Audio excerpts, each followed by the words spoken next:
तो आपकी इस क्रिएशन वाली फील्ड में आपकी जीवन संगिनी का किस तरह का योगदान आपको मिला है?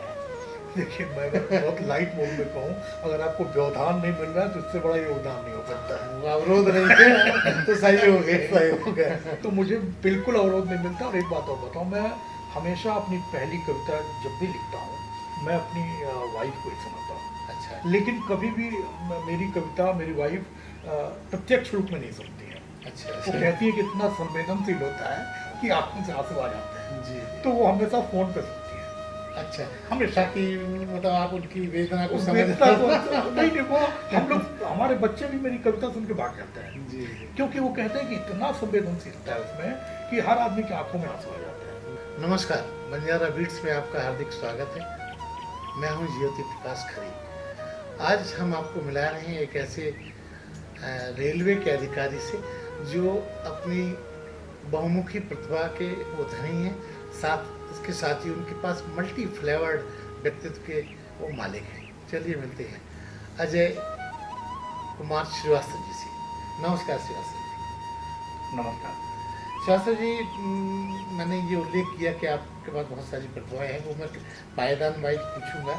मैं चाहूँगा कि पहले आप अपना संक्षिप्त परिचय दें, कहाँ आप जन्मे और कैसे आपकी शिक्षा दीक्षा हुई। खैर साहब, सबसे पहले तो मैं आपको धन्यवाद करूँगा कि आपके मार्फत से मुझे कुछ सीखने को मिलेगा और समाज में मुझे लोग जानेंगे। मैं मूलतः उत्तर प्रदेश का ही रहने वाला हूँ और मेरी प्रारंभिक शिक्षा उत्तर प्रदेश के में गोरखपुर के पास में एक पिपराइट शुगर फैक्ट्री है, वहाँ से हुई। और फिर उसके बाद से आगे बढ़ते हुए हमने इंजीनियरिंग किया और फिर रेलवेज में ये ऑफिसर मैंने ज्वाइन किया। और किस सन में आप आए रेलवे? रेलवे में मैं आ गया था 1989 में आ गया था। और उसके बाद से बहुत सारे पायदान, बहुत सारे ट्रांसफर्स तो रेलवे का दस्तूर है। जी हाँ, लेते हुए फिर मैं इस वक्त यहाँ पे CWM मुख्य कारखाना प्रबंधक झांसी में वर्कशॉप में हूँ, जो एशिया का ऐसा माना जाता है सबसे बड़ा वर्कशॉप है। और साहित्य से जहाँ तक एजुकेशन का सवाल है, कोई बहुत मेरा लिंक नहीं रहा, लेकिन मुझे लगता है कि साहित्य मेरे जहन में है, मेरे आत्मा में है, मेरे खून में है। और ये मुझे अपने फादर, जिन्हें बाबू जी कहते थे, उनसे मिला, विरासत में मिला। जी बिल्कुल विरासत से मिला। और ये भी कहा जाए कि DNA में था, तो कोई अतिशयोक्ति नहीं होगी। एकदम बिल्कुल सही बात आपने कही। तो कब से आपके मन में साहित्य के प्रति, क्योंकि आपका जो काम है वो सब टेक्नोलॉजी से है और आपका सारा और ये जो साहित्य पक्ष है वो बिल्कुल डिफरेंट है, तो ये कैसे मतलब मैच किया और कैसे आपने उसको संजो के रखा? हाँ, जैसा मैंने बताया कि ये मेरे खून में ही है, बिकॉज मेरे फादर बहुत अच्छे साहित्यकार थे। क्या सुनना? और उनका नाम था बांके बिहारी श्रीवास्तव निराश। निराश की पदवी उनको उस समय महादेवी वर्मा जी से मिला था। अच्छा, कुछ अटपटा सा पदवी है? हाँ, क्योंकि फादर की उस समय जो कविताएं थी, जो उपन्यास थे, वो कुछ निराशा से, विषाद से जुड़े हुए थे, तो इसलिए उनको निराश की पदवी मिली थी। और वो फादर बताते थे, फादर का इंतकाल हुए काफ़ी साल हो गए, बताते थे कि कुछ समय उन्होंने फणीश्वरनाथ रेणु के साथ भी एक रूम में रहे थे। तो वो साहित्य मुझे लगता है कि मेरे खून में आया और बहुत स्वतः, मैं मतलब मुझे इसके लिए कभी कोई मेहनत नहीं करनी पड़ती है और मैं मेहनत करके लिखता भी नहीं। मेरे पास जब विचार आता है मैं बिल्कुल वैसे ही लिख देता हूँ। आप उत्पादन नहीं, सृजन करते हैं? एकदम सृजन करता हूँ। और एक चीज़ और बताऊँ, मैं अगर अपनी कोई साहित्य रचता हूँ, कोई कविता रचता हूँ, मैं उसमें कोई सुधार भी नहीं करता हूँ। अच्छा, एक बार में जो लिख देता हूँ वो मेरी कविता होती है, उसमें कोई सुधार नहीं करता हूँ मैं। तो मुझे लगता है कि ये तो वो एक गॉड गिफ्ट है। गॉड गिफ्ट है। श्रीवास्तव जी, अब तक आपने मतलब कितनी कविताएं लिखी होंगी अंदाजन? कविताएं तो बहुत लिखी हैं, जो 3 बुक्स मेरी जो पब्लिश हुई है, तो ये तीनों बुक्स में मिला करके मतलब ऐसे तो मुझे लगता है कविताएं 200-250 से ऊपर होंगी। तो उन किताबों का भी उल्लेख कीजिए, किस नाम से जी, पुस्तकें हैं? मेरी पहली जो कविता संग्रह प्रकाशित हुई थी वो जबलपुर में सारंग प्रकाशन से हुई थी। और उस कविता का जो शीर्षक था, कविता संग्रह का जो नाम था वो बाबूजी था, जो फादर के इंतकाल होने के बाद ही वो प्रकाशित हुई थी। तो मैंने इसलिए उस कविता का जो पहली कविता भी थी वो बाबूजी के नाम से ही थी, तो इसलिए कविता का जो शीर्षक था मैंने बाबूजी रखा था। लोगों ने मुझे, मैं जस्ट बताता चलूँ कि सजेस्ट किया था कि बाबूजी अपभ्रंश है और वास्तव शब्द जो है वो बाबूजी है, लेकिन मैंने कहा था नहीं, मैं चूंकि मैं अपने फादर को बाबूजी बोलचाल में था जी, तो मैंने उस कविता संग्रह का नाम बाबूजी रखा। उसके बाद एक कविता संग्रह और प्रकाशित हुई मेरी, जो 3 कवियों का एक संकलन था जी, जिसमें एक मैं था, तो वो कविता भी जबलपुर से प्रकाशित हुई थी, सांझ सारंग जी। और उसके बाद एक तीसरी कविता संग्रह जो 1 साल पहले आई थी, मौन के अनुनाद से भरा मैं। हम चाहेंगे उसका मुख्य प्रश्न दिखाइए हमारे दर्शकों को।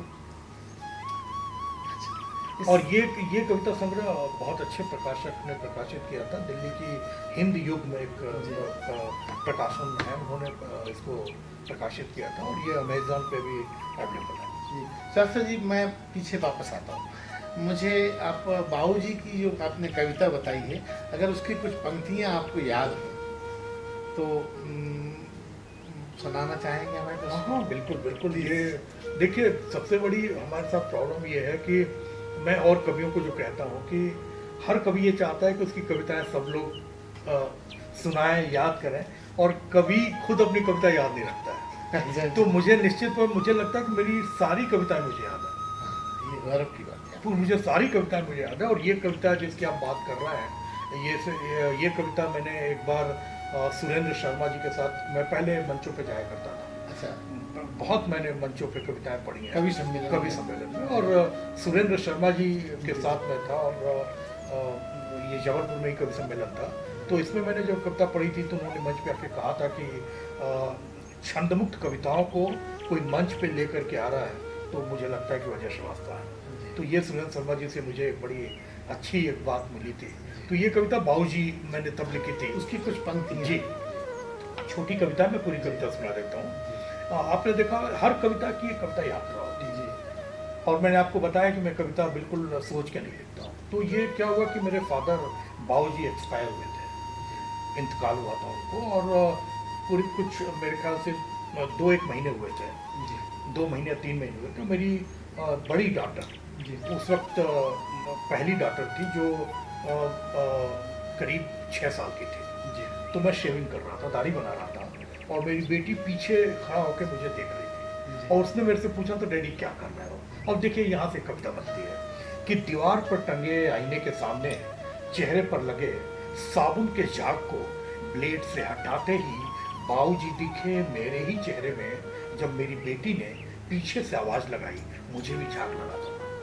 देखिए, छोटी सी कविता है, लेकिन इस कविता में आप देखेंगे कि जनरेशन गैप, और फिर जब आप थोड़े से बूढ़े होने लगते हैं, आपका एज निकल जाता है, मिडिल एज में आते हैं, तो आप अपने बाबूजी की तरह कैसे बिहेव करने लगते हैं आपको पता नहीं चलता है। ये पता होता है, आपको पता भी नहीं चलता है कि आपकी आवाज़ आपके फादर की तरह मिलने लगी, आप उनका जो खाना था वो पसंद करने लगे।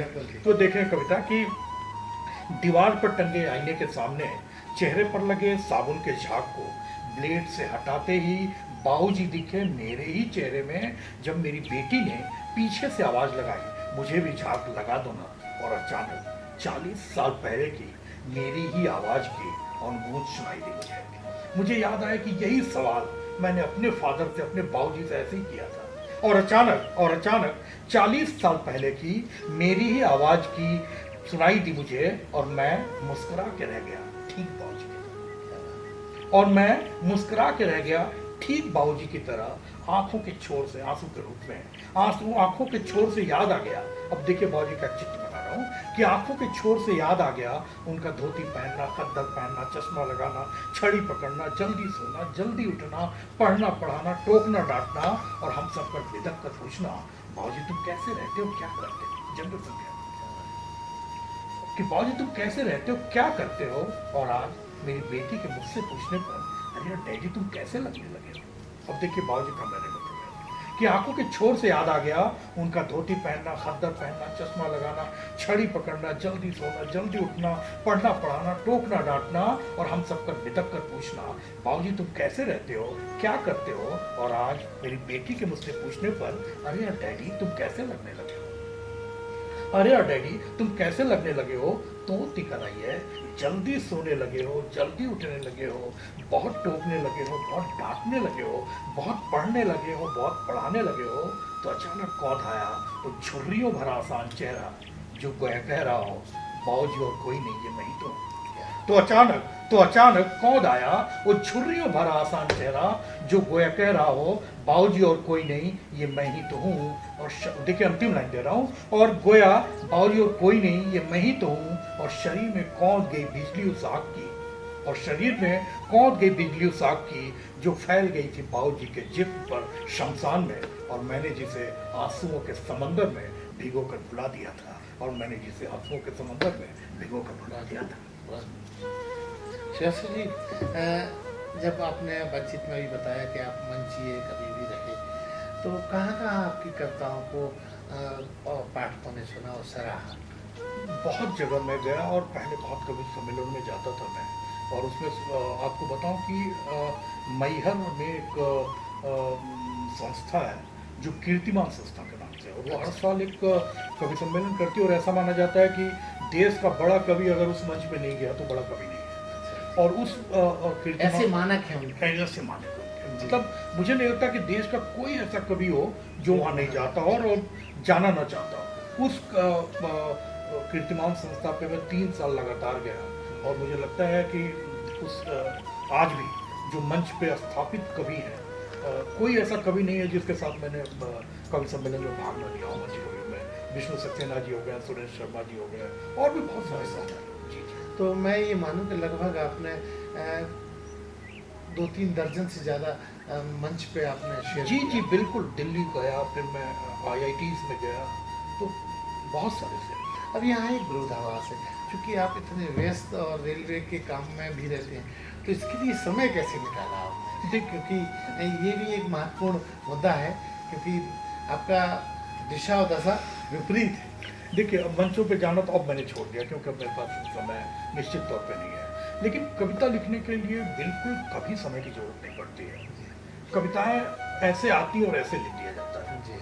कभी मैं सोता हूँ, मेरे पिलो तकिए के नीचे पेपर रहता है, और अगर कोई चीज़ मेरे दिमाग में आती है तुरंत नोट कर देता हूँ। जैसे मैं आपको एक एग्जाम्पल दूँ, एक उदाहरण दूँ कि इसी वर्कशॉप में एक पिछले साल की बात है, बारिश हुई और बारिश से पानी भर गया था, जल भरा था वर्कशॉप में जी। मैं वहाँ गया और मैं लोगों को बता रहा था कि ये नहीं होना चाहिए। मैं निरीक्षण करने गया था वहाँ पे, और देखिए मेरे दिमाग में बात क्या आई, मतलब कवि कैसे सोचता है। मैं इसको ऐसे मानता हूँ कि this is the abnormality of the mind. कवियों के लिए मैं मानता हूँ कि ये दिमाग मतलब नॉर्मल नहीं होता है, वहाँ सोचते हैं, वहाँ सोचते हैं। अब देखिए मैं वहाँ खड़ा हूँ जहाँ पानी का भराव है, और मैं इंस्पेक्शन कर रहा हूँ, डांट रहा हूँ, और मेरे दिमाग में क्या हुआ, मैंने लिखा कि छतरी लगाने का मतलब ये नहीं कि बच गए बारिश से। बिल्कुल, छतरी लगाने का मतलब ये नहीं कि बच गए बारिश से, डुबोने वाला पानी तो पैरों से आता है। क्या बात, तो मुझे लगता है कि कभी भी कविता लिखने के लिए किसी वक्त की जरूरत नहीं है। श्रेयसी जी, इसके अलावा आपके और भी बहुत सारे पक्ष हैं, हम चाहेंगे उनको भी क्रमवार आप हमारे दर्शकों के साथ शेयर करें। जैसे आपका म्यूजिक पक्ष भी बड़ा सशक्त है। हाँ, ये भी मुझे लगता है कि ये बिल्कुल इसमें कहीं कोई शक नहीं है कि मुझे ये भगवान से मिला हुआ एक ऐसी चीज़ है जो मुझे मिली है, जिसके लिए मैं उनको शुक्रिया धन्यवाद हमेशा करता रहता हूँ। मैं संगीत से जुड़ा रहा। कब से इस में आपका जुड़ाव स्थायी हुआ? देखिए ये जैसा मैंने बताया कि जैसे साहित्य मेरे खून में है, तो मुझे लगता है संगीत भी मेरे खून जी। मेरे घर पे एक पुराना हारमोनियम था, उसको लेकर के मैंने बजाना शुरू किया, देन फ्लूट बजाना शुरू किया, और मैं फिल्मी संगीत बजाता रहा, अच्छे से बजाता रहा। फिर बाद में मैंने थोड़ी सी तालीम ली और क्लासिकल फ्लूट से सीखा।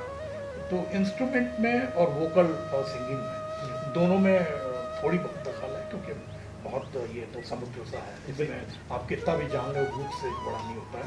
तो थोड़ा सा समझ है वो मेरे पास है। मैं फ्लूट, माउथ ऑर्गन, हारमोनियम, ढोलक, ढोलक, सिंथेसाइजर, जी। तबला, सैक्सोफोन, ये ये सारे सब इंस्ट्रूमेंट बड़े मैं करता हूँ। महत्वपूर्ण वाद्य यंत्र हैं और आपका ये कहना है कि ये आप सहज रूप से बजा लेते हैं। एकदम सहज रूप से, एकदम सहज रूप से। मैं बताऊं, मुझे कभी नोटेशंस कभी देखने की जरूरत नहीं होती है। क्लासिकल भी मैं कई बार ऐसा होता है कि मुझे मतलब सुन के पता चल जाता है कि क्या है, कैसे है। तो ये मेरे अंदर बहुत, मैं स्वाभाविक रूप से इसको बजाता हूँ और मुझे लगता है ठीक से बजाता हूँ। तो इसका उपयोग विभाग में भी हुआ, क्योंकि विभाग का फ्लेवर अलग है और आपका ये तो अलौकिक है ही। नहीं, विभाग का फ्लेवर बिल्कुल अलग नहीं होता। देखिए, अगर आप संवेदनशील हैं तो मुझे लगता है विभाग भी अब बहुत संवेदनशीलता से चलता है और बहुत ये एक पॉजिटिव पक्ष होता है और बहुत हेल्प करता है। क्योंकि फिर आप क्या होता है कि आप जो आपके अधीनस्थ स्टाफ है, कर्मचारी हैं, अधिकारी हैं, उनको समझना बहुत आसान हो जाता है। और अगर आपने उनको समझ लिया और उसके हिसाब से उनके साथ व्यवहार किया तो मुझे लगता है काम करना आसान हो जाता है। मतलब रिश्तों में सेतु बन जाता है। रिश्तों में बिल्कुल सेतु बन जाता है और आप समझते हैं और आप अपनी बात समझा पाते हैं, जी। तो काम बहुत आसान हो जाता है। तो मुझे लगता है ये दोनों पक्ष एक दूसरे को सपोर्ट करते हैं। जैसे जी अब हम आपके परिवार पे आते हैं, जी। आपके परिवार में कौन कौन है? और देखिए, फादर मदर अब दोनों नहीं रहे, और हम लोग कुल 3 ब्रदर हैं और 3 सिस्टर हैं। तो मैं ब्रदर्स में सबसे छोटा हूँ और 2 सिस्टर मेरे से बड़ी और 1 छोटी है। और आपका अपना खुद का परिवार? और मेरे परिवार में मेरी 2 बेटियां हैं और 1 बेटा है। बड़ी बेटी जिसके मैंने जिक्र अपनी कविता में किया था, वो MBBS भी उसने कंप्लीट किया है। जो छोटी बेटी है उसने MBBS अभी सपना मेडिकल कॉलेज गवर्नमेंट ज्वाइन किया है और बेटा भी 9th में। ये सवाल जो मैं पूछने अब जा रहा हूँ, ये सहज रचनाकारों से पूछा ही जाता है। कहते हैं कि आपके क्रिएशन के पीछे किसका हाथ है, और जीवन संगनी का उल्लेख करना इस इंटरव्यू में ज़रूरी भी है। तो आपकी इस क्रिएशन वाली फील्ड में आपकी जीवन संगनी का किस तरह का योगदान आपको मिला है? देखिए, मैं अगर बहुत लाइट मोड में कहूँ, अगर आपको व्यवधान नहीं मिल रहा है तो इससे बड़ा योगदान नहीं हो सकता है। वो अवरोध नहीं है तो सही हो गए। सही हो गया। तो मुझे बिल्कुल अवरोध नहीं मिलता। और एक बात और बताऊँ, मैं हमेशा अपनी पहली कविता जब भी लिखता हूँ मैं अपनी वाइफ को ही सुनाता हूँ। अच्छा। लेकिन कभी भी मेरी कविता मेरी वाइफ प्रत्यक्ष रूप में नहीं सुनती है। अच्छा। वो कहती है कि इतना संवेदनशील होता है कि आंखों से आंसू आ जाते हैं, जी। तो वो हमेशा फोन पे सुनती है। अच्छा, हमेशा। ताकि मतलब आप उनकी वेदना को समझ वेदना को नहीं, वो हम लोग, हमारे बच्चे भी मेरी कविता सुन के भाग जाते हैं। जी। क्योंकि वो कहते हैं कि इतना संवेदनशीलता है उसमें कि हर आदमी की आंखों में आंसू आ जाते हैं। तो निश्चित तौर पे बहुत सही लगता है। वैसे जी मैं चाहूँगा कि आपकी ये जो पुस्तक है मौन के अनुनाद से भरा मैं, इसमें अगर कोई आपको लगता है कोई ऐसी कविता जो हमारे दर्शकों को मुनासिब लगे तो आप सुनाइएगा उसकी कुछ पंक्ति। देखिए, मैंने जो आपको कविता सुनाई इसी से जुड़ी, मतलब इसी औरा की एक कविता मैं आपको कविता सुनाता हूँ। अब फादर मेरे एक्सपायर हो गए, मेरी अम्मा मदर जिसे हम अम्मा बोलते थे, अकेली रह गई हैं। अब देखिए, फिर एक कविता बनती है कि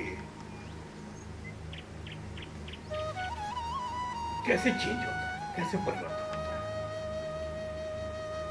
तरु का सालाना जीवन चक्र, तरु मतलब पेड़। ये कविता है जो मैंने माँ को देर में लिखा, समर्पित किया, और माँ बहुत बुजुर्ग हो गई थी तब ये कविता में लिखी थी कि तरु का सालाना जीवन चक्र, पतझड़ और गिरे पत्ते को इकट्ठा करने के कुछ पहले ही हरियाली का फिर जीव चढ़ा।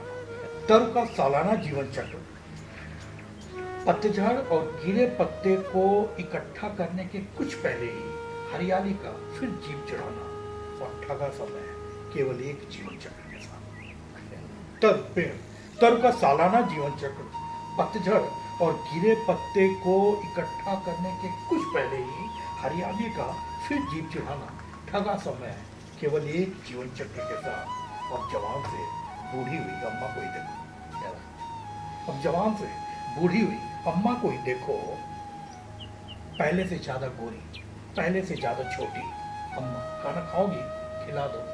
अम्मा पानी पी लो, पी लेती हूँ। अम्मा सो जाओ, सो जाती हूँ।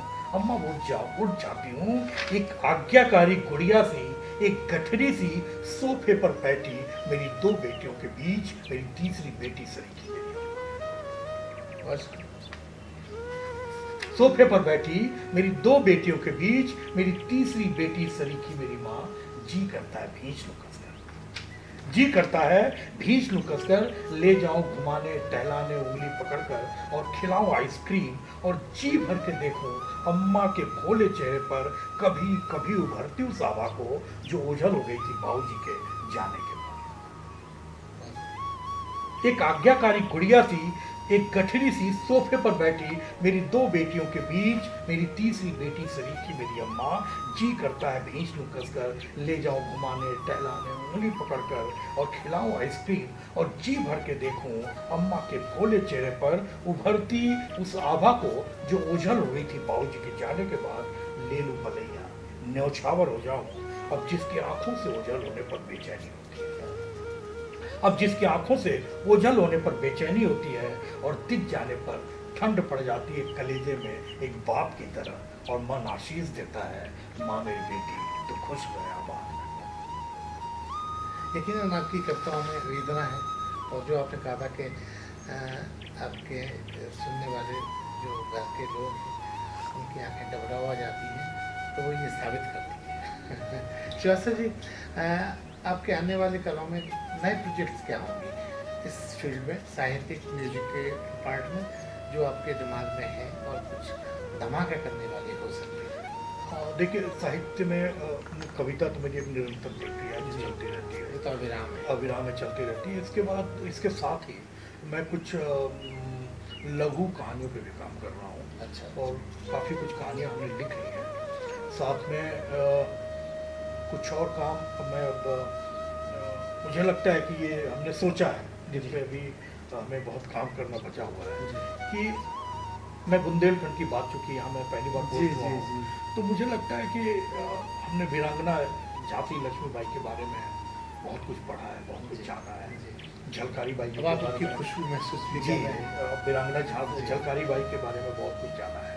बट मुझे लगता है कि अभी हो सकता है उपलब्ध हो, मुझे नहीं पता, मैं सोच रहा हूँ कि बट बहुत सारे ऐसे उनके साथ के जो लोग थे जिनके बारे में बात नहीं होती है या लोग लुप्त प्राय है, और मैं उनमें केवल इंसानों की बात नहीं कर रहा, मैं उसमें उनके तलवार की भी बात करूंगा, उसमें ढाल की भी बात करूंगा, उनके घोड़े की भी बात करूंगा, उनके साथ जो लोग थे उनके बारे में बात करूंगा। तो मुझे लगता है उसमें एक कुछ काम करने की जरूरत है। तो अनछुए पहलू को जिनके बारे में किसी ने कभी देखा नहीं जाना नहीं, उनके साथ जो दोस्ती थे उनकी बात कर रहे हैं, और लोग जो है, तो उस पर मुझे लगता है कि तात्या टोपे जी उनके साथ थे जी, उनके बारे में बात कर रहे हैं। तो मुझे लगता है कि बट ये बहुत शुरुआती ये शोध पर काम है, लेकिन आपके मन में है कि इसमें मुझे कुछ करना चाहिए। मतलब ये है कि हमारी झांसी आपको रास आ गई। झांसी ऐसी जमीन है जो किसी को रास अगर नहीं आती है तो इंसान नहीं जी। झांसी तो ऐसी वीर भूमि है, यहाँ तो रास आ गई।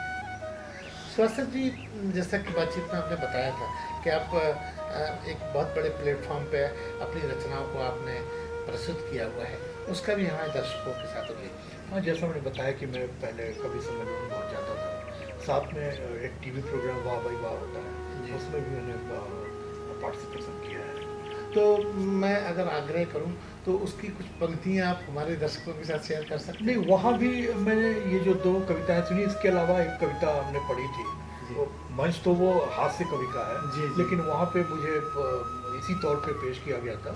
और एक कविता और उसमें हमने पढ़ी थी जो मेरी बेटियों के ऊपर थी जी, वो एक कविता। तो मैं चाहूँगा कि आप उसको भी हमारे साथ शेयर करें। देखिए, फिर मैं कहूँगा कि हर कविता की जो कविता यात्रा होती है, और मैंने पहले भी कहा कि मैं कविता कभी सोच के नहीं लिखता। जी, तो ये कविता भी देखें कैसे बनती है, और इसमें एक फादर का एक दर्द देखें कि उसके बच्चों का बड़ा होना क्या कैसे दर्द, एक नई बात है। और कविता तब बनी थी जब मेरी बेटी एक दिन, जैसा हर घर में होता होगा कि आपने भी देखा होगा कि जब बच्चे चलना सीख रहे होते हैं तो बड़ों के स्लीपर चप्पल और जूते पहन के चलते हैं। ये बहुत कॉमन बात है। कविता बस देखिए यहाँ से जन्म लेती है कि एक दिन मेरी बेटी मेरा वही बड़ा सा चप्पल पहन के बाहर जा रही थी, तो मैं बार बार उसको मना करता था कि बेटा तुम्हें चोट लग जाएगी, मानती नहीं थी। हम लोग तो भयभीत रहते हैं। तो जब वो आई और चल के वापस आ गई, वहाँ से कविता बनती है कि जाने क्यों मुझे अच्छा नहीं लगा बिल्कुल अच्छा नहीं लगा मेरी बेटी का मेरा चप्पल पहनकर बाहर जाना, खेल कर बिना गिरे वापस आ जाना मुझे अच्छा नहीं लगा। मुझे बिल्कुल अच्छा नहीं लगा मेरी बेटी का मेरा चप्पल पहनकर बाहर जाना, खेल कर बिना गिरे वापस आ जाना, अपना बैग खुद रख लेना, अपना होमवर्क खुद कर लेना, और तो और अपनी छोटी बहन को भी होमवर्क करा देना मुझे अच्छा नहीं लगा। और एक रचना जिसका आपने जिक्र किया कि मैं और सुनाऊं, तो ये भ्रूण हत्या पे मेरी रचना है जो बहुत ही अलग तरीके से लिखी गई।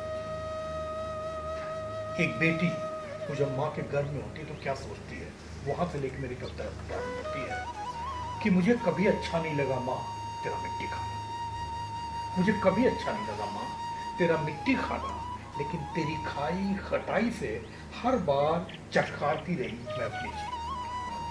मुझे कभी अच्छा नहीं लगा माँ, मुझे कभी अच्छा नहीं लगा माँ तेरा मिट्टी खाना, लेकिन तेरी खाई खटाई से हर बार चटकारती रही मैं अपनी जीभ, और तुझे उल्टी होने पर हर बार सहलाया है मैंने तेरा पीठ भीतर से, और तुझे उल्टी होने पर हर बार सहलाया है मैंने तेरा पीठ भीतर से, और तेरी रोटी बेलती आती चूड़ियों की खनक के साथ कई बार झूमी हूं मैं।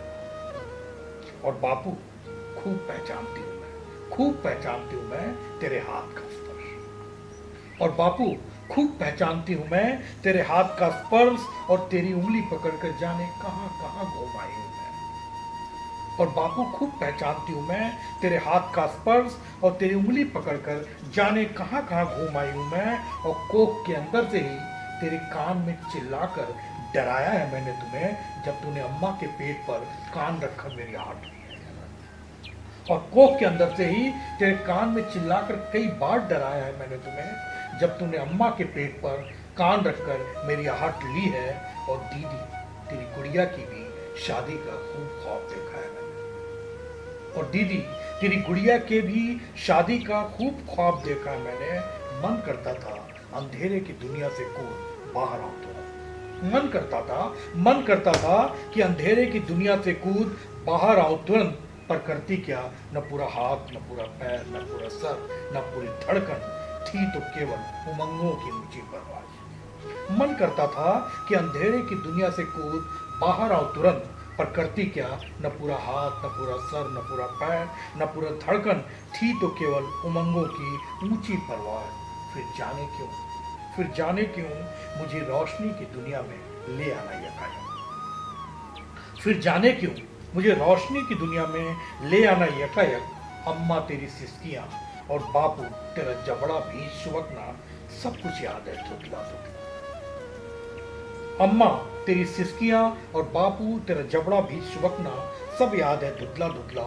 और फिर कुछ जबरदस्ती हाथों का बाहर निकालना मुझे अधूरे को, और फिर कुछ जबरदस्ती हाथों का बाहर निकालना मुझ अधूरे को, और कुछ जानी पहचानी आवाजों के साथ इस दुनिया से मेरा अंतिम साक्षात्कार अच्छा किया फिर बैठी थी। फिर जाने क्यों कुछ जबरदस्ती हाथों का बाहर निकालना मुझ अधूरे को, और कुछ जानी पहचानी आवाजों के साथ इस दुनिया से मेरा अंतिम साक्षात्कार अच्छा किया फिर बैठी थी। मुझे अफसोस बस इतना था माँ, मुझे अफसोस बस इतना था माँ, काश तेरी गोद में बैठ तेरा दुख बांट पाती। मुझे अफसोस बस इतना था माँ, काश तेरी गोद में बैठ तेरा दुख अपना बांट पाती, और बापू तेरा सर दबा तेरा दर्द अपना बना पाती। मुझे अफसोस बस इतना था माँ, काश तेरी गोद में बैठ तेरा दुख बांट पाती, बापू तेरा सर दबा तेरा दर्द अपना बना पाती, और बहना तेरी गुड़िया की शादी में हम सफर बन पाते। मुझे अफसोस बस इतना था, दे पाती इस जग को अपने पैरों के निशान, दे पाती इस जग को अपने पैरों के निशान, बिखेर जाती खुशबू थोड़ी सी इन फिजाओं में, और छेड़ पाती संगीत अपने नन्हे पैरों के पाजेब से। पर अफसोस बैठ डोली में पिया के घर जाने की जगह उड़ रही अनंत आकाश में आधी अधूरी। पर अफसोस पिया के घर डोली में जाने की जगह उड़ रही हूं अनंत आकाश में आधी अधूरी। बहुत दुखी हूं बापू, बहुत दुखी हूं माँ, अब कभी भी किसी और जन्म की आस नहीं है। बहुत दुखी हूं माँ, बहुत दुखी हूँ बापू, अब कभी भी किसी और जन्म की आस नहीं है। मत रो माँ, मत रो बापू, फिर भी मुझसे देखा नहीं जाएगा। मत रो माँ, मत रो बापू, मुझसे देखा नहीं जाएगा। ये दिल जानती हूँ, एक क्षणिक आंसू किसी पुत्र रत्न के आमद में फिर खिल उठेंगे। लेकिन मैं तो बेटी हूं ना, फिर भी बद्दुआ नहीं दूंगी। खुश रहो, फिर भी खुश रहो। वाकई ये दिल को छू लेने वाली आपने कविता सुनाई। बंजारा रवि टच के लिए आपको बहुत बहुत बधाई। शास्त्री जी, हमारा जो चैनल है ये एकेडमिक इन्फॉर्मेशन देने वाला चैनल है। हम चाहेंगे कि आप अपने उसी अंदाज से, जिस अंदाज से आप कविताएँ परोसते हैं, हमारे दर्शकों को, युवा दर्शकों को खास तौर से कुछ संदेश दीजिए। मैं फिर एक अपनी 2 लाइन की एक शेर मैंने लिखा था, उससे मैं अपनी बात शुरू करूँ कि पिछली बारिश की बात है। हमारे ऑफिस के बाहर एक पेड़ गिर गया, तो मैंने 2 लाइन लिखी। उससे आप देखें कि बात में क्या संदेश जाएगा कि पहली बारिश में ही एक पेड़ गिर गया था, तो मैंने लिखा कि पहली बारिश में ही दरख्तों का गिरना अच्छा नहीं लगाया जाए। पहली बारिश में ही दरख्तों का गिरना अच्छा नहीं लगाया जाए। सतही किरदारों का शायद यही अंजाम होता है। तो मैं चाह रहा हूँ कि मैं जो कहना चाह रहा हूँ कि ये कि हर युवा को कि अपना जो कैरेक्टर है, अपना जो किरदार है, उतना मजबूत करे, अपनी जड़ें इतनी ताकत के साथ जमाए कि कोई छोटी मोटी बरसात या तूफान उसको हिला ना सके। ये बहुत जरूरी है। तो ये थे यश श्रीवास्तव जी, जो अपने अंतरात्मा की आवाज़ बंजारा बीट के साथ शेयर कर रहे थे। बंजारा बीट से बात करने के लिए श्रीवास्तव जी बहुत बहुत धन्यवाद। और खर साहब, आपको भी बहुत बहुत धन्यवाद कि आपने मतलब हमें मौका दिया। Thank you. अरे हाँ, इस चैनल को लाइक और सब्सक्राइब करना ना भूलें। देखते रहिए बंजारा बीट्स।